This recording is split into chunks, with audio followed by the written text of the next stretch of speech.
लोकसभा चुनाव की रणभेरी बज चुकी है। चुनावी दल प्रचार में जुट चुके हैं। हरियाणा में बीजेपी की ओर से धुआंधार प्रचार में खुद प्रदेश के मुखिया नायब सैनी जुट चुके हैं। प्रदेश में मुख्यमंत्री की ओर से बैक टू बैक रैलियां की जा रही हैं। इसी कड़ी में पलवल में विजय संकल्प रैली का आयोजन हुआ, जिसमें मुख्यमंत्री नायब सैनी ने शिरकत की और जनसभा को संबोधित किया। मुख्यमंत्री ने कहा कि बीजेपी की सरकार लोगों के हित में काम करने वाली सरकार है।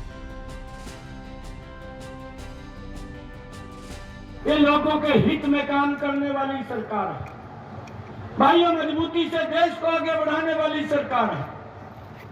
अभी हम सुन रहे थे, हमारे पूर्व वक्ताओं ने यहाँ इस क्षेत्र के अंदर इन 10 वर्षों में क्या क्या काम हुए हैं, उसका आप लोगों के बीच में डीपली चर्चा की है। ये यहाँ की बात नहीं है, ये पूरे देश की बात है। आज देश के किसी भी कोने के अंदर आप लोग जाएंगे, लोगों के जीवन को सरल करने का काम इन 10 वर्षों में ये नरेंद्र मोदी की सरकार ने किया है भाइयों। और मुझे खुशी है इस बात की कि नरेंद्र मोदी जी ने भाइयों काम ज्यादा किया है, बातें कम की हैं। इस दौरान मुख्यमंत्री ने विपक्षी गठबंधन और कांग्रेस के मैनिफेस्टो पर भी हमला बोला। उन्होंने न्याय के वादे पर भी तंज कसते हुए कहा कि कांग्रेस ने 55 सालों में देश की जनता के साथ अन्याय किया और आज न्याय की बात कर रहे हैं। मैनिफेस्टो निकाला कि हम न्याय देंगे। अरे ना, तो भारत पहले टूटा हुआ था और आपकी सरकार के अंदर तो देश के लोगों के साथ अन्याय होता था।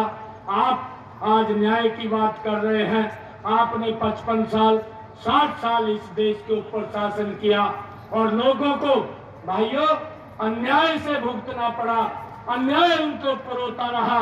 अगर हमारे भाई को किसी को एक गैस का सिलेंडर भी लेना होता था तो 3 दिन तक लाइन के अंदर खड़ा होना पड़ता था।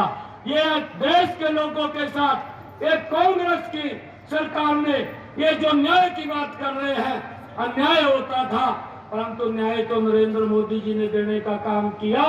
उस माता बहन के घर के अंदर जिसके घर में गैस का कनेक्शन सिलेंडर नहीं था, वहां पर भी गैस का कनेक्शन सिलेंडर पहुंचाने की व्यवस्था की।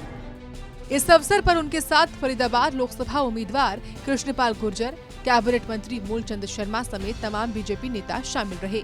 बता दें कि प्रदेश में 25 मई यानी 6वें चरण में लोकसभा चुनाव होने हैं। इसे लेकर बीजेपी की ओर से जोरदार प्रचार हो रहा है। पलवल से सौरभ वर्मा की रिपोर्ट।